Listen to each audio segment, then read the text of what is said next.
दोस्तों, क्या आपको भी गैस बनती है? क्या आपका भी पेट बिना वजह फूल जाता है? सुबह खाली पेट भी आपको टाइट सा लगता है और दोस्तों थोड़ा सा खाना खाने के बावजूद भी आपका पेट बैलून की तरीके फूल जाता है?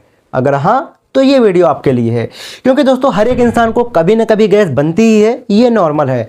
लेकिन जब दोस्तों लगातार गैस बनने लगे, जब लगातार पेट फूलने लगे और वो हैबिट बन जाए और दोस्तों खाना खाने के बाद में ऐसा महसूस हो कि हमारे पेट के अंदर कुछ सड़ जैसा रहा है, तब फिर ये गैस की प्रॉब्लम नहीं बल्कि ये बॉडी का एक साइलेंट सिग्नल है कि आपके डाइजेशन, आपके लीवर या फिर आपके गट के अंदर कोई गहरी समस्या शुरू हो रही है। जी हाँ दोस्तों, तो आज के इस वीडियो में मैं आपको बताने वाला हूं कि पेट में गैस और ब्लोटिंग असल में होता क्या है, ये रोज रोज क्यों होता है, और दोस्तों कौन से ऐसे 6 छुपे कारण हैं जो कि गैस को बनाते हैं, पेट को फुलाते हैं, और दोस्तों कौन से ऐसे सिम्टम्स हैं जो कि खतरनाक हैं जिन्हें कभी भी नज़रअंदाज नहीं करना चाहिए। और दोस्तों इसके साथ में हम ये भी जानेंगे कि रोज़मर्रा की ज़िंदगी में हमें ऐसा क्या करना चाहिए ताकि कभी गैस न बने, कभी पेट न फूले, कभी डाइजेशन न खराब हो। क्या होम रेमेडी है, क्या ट्रीटमेंट है, सब कुछ हम जानने वाले हैं इस वीडियो के अंदर। तो इस वीडियो को पूरा जरूर देखिए, क्योंकि दोस्तों गैस, ब्लोटिंग कभी कभी शरीर की फर्स्ट वार्निंग भी होती है, जो कि बड़ी बीमारी का संकेत भी होता है। तो चलिए बगैर किसी देरी के इस इंटरेस्टिंग वीडियो को, हेल्पफुल वीडियो को और इन्फॉर्मेटिव वीडियो को शुरू करते हैं।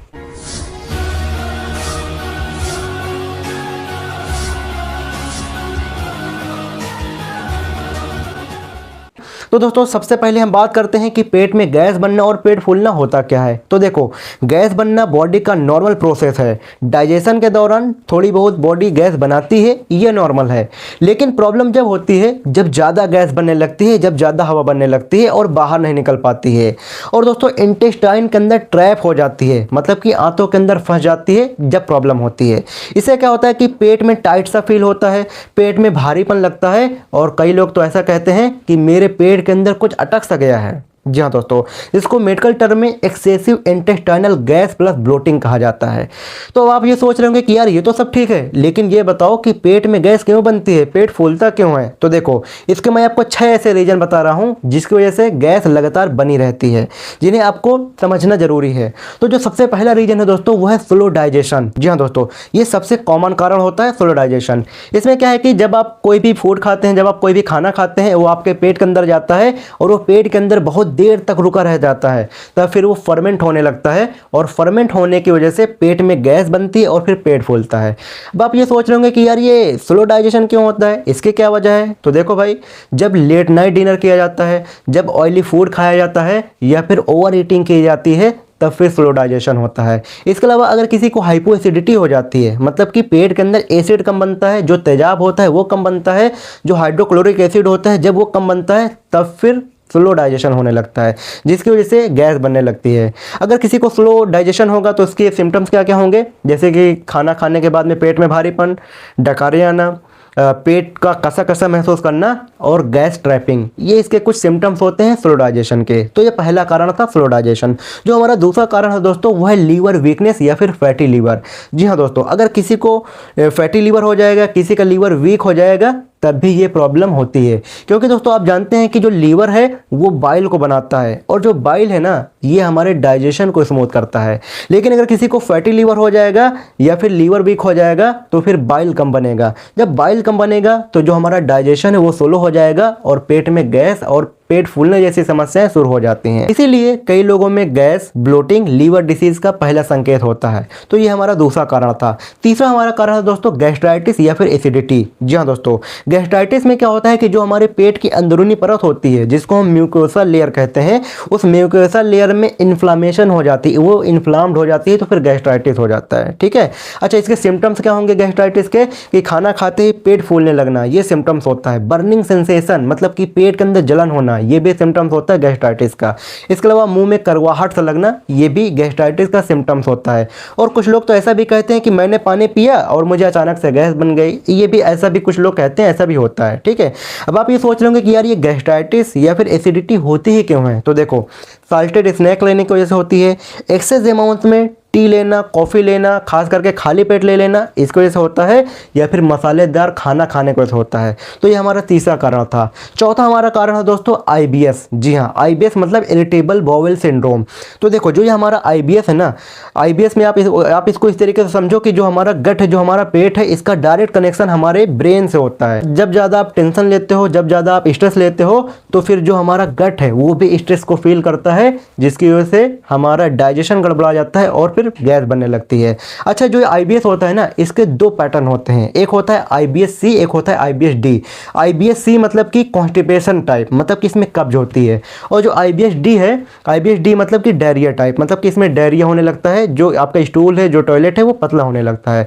लेकिन दोस्तों दोनों में कॉमन सिम्टम्स है कि पेट को ये फुलाने लगता है, गैस को बनाने लगता है। ठीक है, तो ये हमारा चौथा था। दोस्तों पांचवा जो हमारा कारण है वो है कॉन्स्टिपेशन। जी हाँ, कॉन्स्टिपेशन सबसे इग्नोर किया जाने वाला एक कारण है।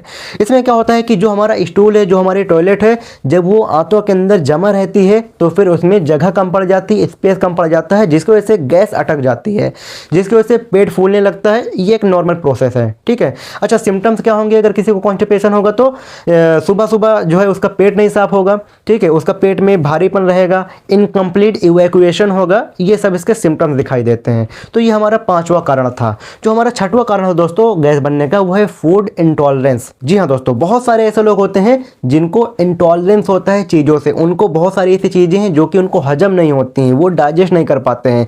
जैसे कि किसी को अगर लैक्टोज से इंटॉलरेंस होगा तो फिर वो दूध नहीं हजम कर पाएंगे, अगर वो दूध पिएंगे तो उनको गैस बनेगी, क्रैम्स होगा, ब्लोटिंग होगी। इसी तरीके अगर किसी को ग्लूटेन से इंटॉलरेंस होगा तो फिर वो रोटी नहीं डाइजेस्ट कर पाएंगे, वो बिस्कुट उनको नहीं सूट करेगा, उनके पेट में हैवीनेस होने लगेगा, गैस होने लगेगी। तो ये था इंटॉलरेंस, जो कि आजकल बहुत ज़्यादा कॉमन होता चला जा रहा है। ठीक है, तो दोस्तों ये हमारे 6 ऐसे कारण थे जिसकी वजह से पेट में गैस बनती है और पेट फूलता है। अब आप ये सोच रहे होंगे कि यार ये तो सब ठीक है, लेकिन ये बताओ कि बहुत सारे ऐसे साइन हैं जो कि खतरनाक माने जाते हैं। तो ऐसे कौन से साइन हैं जो खतरनाक होते हैं? तो देखो, ऐसे साइन मैं आपको बता रहा हूं जिनको आपको नज़रअंदाज नहीं करना है। इसे आपको, अगर आपके साथ में ऐसा हो तो आपको डॉक्टर से मिलना है। तो सबसे पहला जो साइन होता है दोस्तों वो है गैस प्लस वेट लॉस। जी हाँ दोस्तों, अगर आपका वेट कम हो रहा है साथ में आपका पेट फूल रहा है, इसका मतलब क्या है कि आपका डाइजेशन ठीक से न्यूट्रिएंट को एब्जॉर्ब नहीं कर रहा है, मतलब कि आपको माल न्यूट्रिशन का ही संकेत देता है। तो आपको इसको नज़रअंदाज नहीं करना चाहिए। दूसरा जो साइन है दोस्तों वो है गैस प्लस राइट साइड में पेन होना। जी हाँ दोस्तों, जो ये सीधे हाथ की तरफ जो लीवर का एरिया होता है, यहाँ पे पेन होना। अगर इस तरीके से हो रहा है, आपको डल पेन हो रहा है, तो ये फिर फैटी लीवर या फिर लीवर में सोजन या फिर बाइल की प्रॉब्लम का संकेत देता है।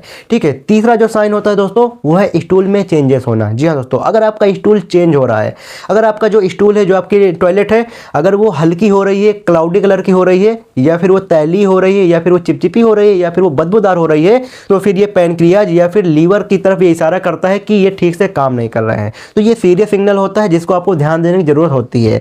चौथा जो सिग्नल होता है दोस्तों वो है गैस प्लस सीने में जलन प्लस कड़वा स्वाद। जी हाँ दोस्तों, अगर आपको गैस बनती है, साथ में आपके सीने में जलन होती है और आपको टेस्ट बिटर लगता है, कड़वा लगता है, तो ये फिर क्रोनिक गैस्ट्राइटिस की तरफ इशारा करता है, जर्ड की तरफ इशारा करता है, अल्सर की तरफ इशारा करता है। जर्ड क्या है? जर्ड मतलब गैस्ट्रोइसोफेजियल रिफ्लक्स डिसीज। इसमें क्या होता है कि जो एसिड होता है वो ऊपर की तरफ आने लगता है। ठीक है, तो ये इसकी तरफ इशारा करता है। पांचवा साइन है दोस्तों रात में पेट का फूलना। जी हाँ दोस्तों, ज़्यादातर जो गैस होती है वो रात के टाइम में सेटल हो जाती है, वो नॉर्मल हो जाती है। लेकिन अगर आपके साथ में ऐसा नहीं हो रहा है तो इसका मतलब ये है कि ये आईबीएस की तरफ इशारा कर सकता है, ये लीवर की तरफ इशारा कर सकता है, या फिर गट इम्बैलेंस की तरफ ये सबको ले जाता है। तो ये 5 ऐसे साइन हैं, 5 ऐसे सिग्नल हैं जिन्हें कभी भी आपको नज़रअंदाज नहीं करना चाहिए। ठीक है, अब मैं आपको बताता हूँ कि डेली आपको लाइफ में ऐसा क्या करना चाहिए जिसकी वजह से आपको कभी गैस ना बने और आपका पेट ना फूले। तो देखिए, इसके लिए आपको मैं 5 स्टेप बताता हूँ, हर स्टेप को आपको ध्यान से समझना है। तो जो सबसे पहला स्टेप है दोस्तों, इसमें आपको मॉर्निंग एम्प्टी स्टमक रूटीन को अपनाना है। इसमें हर दिन आपको गुनगुना पानी पीना है और 5 मिनट तक कम से कम पैदल चलना है। इससे जो आपका स्टमक है इसको क्विक स्टार्ट मिलेगा। बहुत सारे लोग ऐसे होते हैं जो कि खाली पेट चाय पीते हैं, नहीं पीना है, ये आपको नुकसान करता है। यहीं से गैस और एसिडिटी की जड़ होती है, यहीं से शुरुआत होती है। तो ये पहला स्टेप आपको अपनाना है। स्टेप नंबर 2 इसमें है कि दिन में क्या खाएं। तो देखिए, आप दलिया ले सकते हैं, आप मूंग दाल की खिचड़ी ले सकते हैं, आप कोकोनट वाटर ले सकते हैं, इसके अलावा आप जीरा अजवाइन वाटर ले सकते हैं जो कि गर्म पानी के साथ में लिया जाता है। इसके अलावा आप बटर मिल्क ले सकते हैं अगर आप लैक्टोज इंटॉलरेंस नहीं है तो। इसके अलावा दोस्तों आप पपीता भी ले सकते हैं क्योंकि पपीता के अंदर पाइपेन पाया जाता है जो कि एक नेचुरल डाइजेस्टिव एंजाइम होता है, तो आप इस चीज़ को अपने डाइट में शामिल कर सकते हैं। तीसरे स्टेप में आपको बहुत सारी चीज़ें अवॉइड करनी है। तो क्या चीज़ें अवॉइड करनी है? जैसे आपको खाली पेट कॉफ़ी नहीं लेना है, खाली पेट चाय नहीं लेना है। इसके अलावा आपको सॉफ्ट ड्रिंक नहीं लेना है, मैदा से बनी हुई चीज़ें नहीं लेनी है। इसके अलावा डीप फ्राइड आइटम नहीं लेना है, जैसे कि समोसा हो गया, पकौड़ा हो गई, पकौड़ी हो गई, ये सब डीप फ्राइड आइटम आपको नहीं लेने हैं। इसके अलावा दोस्तों लेट नाइट डिनर नहीं करना है। बहुत सारे ऐसे लोग होते हैं 12 बजे 1 बजे 2 बजे खाते हैं, नहीं खाना है, ये आपके लिए नुकसानदेह है। इसके अलावा दोस्तों एल्कोहल नहीं लेना है क्योंकि दोस्तों जो एल्कोहल होता है ये लीवर के ऊपर स्ट्रेस डालता है और फिर बाइल कम निकलता है जिसकी वजह से गैस बनती है, तो एल्कोहल नहीं लेना है। ये हमारा तीसरा स्टेप था। चौथा स्टेप में क्या है कि खाने के बाद कुछ आदतें आपको तब्दील करनी है, जिसमें कि आपको खाने के बाद में कम से कम 20 मिनट तक चलना है। आपको अपने खाने को कम से कम 32 बार चबाना है, ठीक है, स्लो ईटिंग करना है। इसके अलावा दोस्तों आप अपनी प्लेट को 70% तक भरें, 100% तक ना भरें। बहुत सारे ऐसे लोग होते हैं जो कि पूरी प्लेट भर लेते हैं, नहीं 70% तक भरें, 30% छोड़ दें, मतलब कि 2 रोटी की भूख रख के आप खाना खाएं, ठीक है। ये हमारा चौथा स्टेप था। पांचवा स्टेप है दोस्तों जिसमें कि मैं आपको कुछ होम रेमेडी बता रहा हूं, इसको आपको ज़रूरत पड़ने पे लेना है। जैसे कि अगर आपको गैस वगैरह बने तो आप अजवाइन वाटर ले सकते हैं, क्योंकि दोस्तों जो अजवाइन होता है, जो कैरम सीड होता है, इसके अंदर थाइमाल होता है जो कि एक एंटी गैस के रूप में काम करता है, तो आप इसको ले सकते हैं। इसके अलावा दोस्तों आप हींग वाटर ले सकते हैं, क्योंकि दोस्तों जो हींग वाटर होता है इसके अंदर एंटी स्पास्मोडिक प्रॉपर्टी पाई जाती है जो कि ट्रैप्ड गैस को रिलीज करने में मदद करती है, ठीक है। और तीसरी चीज दोस्तों आप गुलकंद ले सकते हैं। गुलकंद क्या करता है कि जो आपके पेट के अंदर हीट होती है, जो एसिडिटी होती है, उसको ये कूल करने में मदद करती है। तो ये हमारी 5 ऐसी चीजें हैं जिसको आप फॉलो करके अपने गैस को कंट्रोल में कर सकते हैं। दोस्तों हम बात करते हैं कि आपको डॉक्टर्स को कब दिखाना चाहिए। तो देखिए, अगर आपको 2-3 महीने लगातार ब्लोटिंग हो रही है तो आपको डॉक्टर से मिलना चाहिए। अगर आपका वजन लगातार कम हो रहा है, अगर आपको भूख नहीं लग रही है, अगर आपका स्टूल का रंग चेंज हो रहा है, स्टूल का रंग बदल रहा है, तो भी आपको डॉक्टर से मिलना चाहिए। अगर आपके राइट साइड में सीधे हाथ की तरफ में जहाँ पे लीवर होता है, यहाँ पे अगर आपको पेन होता है, डल पेन होता है, तब फिर आपको डॉक्टर से मिलना चाहिए। इसके अलावा दोस्तों अगर आपकी उम्र 40 साल से ज़्यादा है और आपको अचानक से पेट में ब्लोटिंग होने लगी है, तब फिर आपको डॉक्टर से मिलना चाहिए। तो दोस्तों पेट की तकलीफ, गैस, ब्लोटिंग और लीवर की प्रॉब्लम ये एक ऐसी चीज़ें हैं जो कि ज़्यादातर लोग बताते नहीं हैं, बस चुपचाप सहते रहते हैं, झेलते रहते हैं। तो अगर ये जानकारी आपको पसंद आई है तो प्लीज़ वीडियो को लाइक कीजिए ताकि मुझे पता चले कि मैं सही दिशा पे काम कर रहा हूँ। और अगर आपके घर में, आपके फैमिली में, आपके दोस्तों में किसी को भी पेट से रिलेटेड या फिर लीवर की दिक्कत है तो इस वीडियो को उनको जरूर शेयर कर देना। शायद आपका एक छोटा सा शेयर किसी की ज़िंदगी में एक बड़ा बदलाव ला दे। तो दोस्तों पेट का फूलना कभी कभी बॉडी की पहली वार्निंग होती है कि लीवर वीक हो रहा है, फैटी लीवर बढ़ रहा है या फिर डाइजेस्टिव सिस्टम धीरे धीरे फेल हो रहा है। अगर आपके गैस के साथ में हैवीनेस रहती है, राइट साइड में पेन रहता है या फिर खाना ठीक से डाइजेस्ट ना हो रहा हो, तो मैं आपको कहूँगा कि इस साइड में जो वीडियो आ रही है जिसमें मैंने फैटी लीवर के बारे में पूरी डिटेल बता के रखी है, मैंने इसमें सिंपल तरीके से बताया है कि फैटी लीवर क्यों होता है, कैसे बढ़ता है, इसके लक्षण क्या होते हैं और इसको ठीक कैसे किया जाता है, मैंने सब कुछ इसमें बता के रखा है। तो आप इस वीडियो को देख सकते हैं। वैसे इस वीडियो को आपने लाइक कर दिया है, चैनल को सब्सक्राइब कर दिया है, तो आपका प्रेम पूर्वक धन्यवाद। मुझे दीजिए इजाजत, मैं मिलता हूँ आपसे दूसरे वीडियो में। जय हिंद, जय भारत।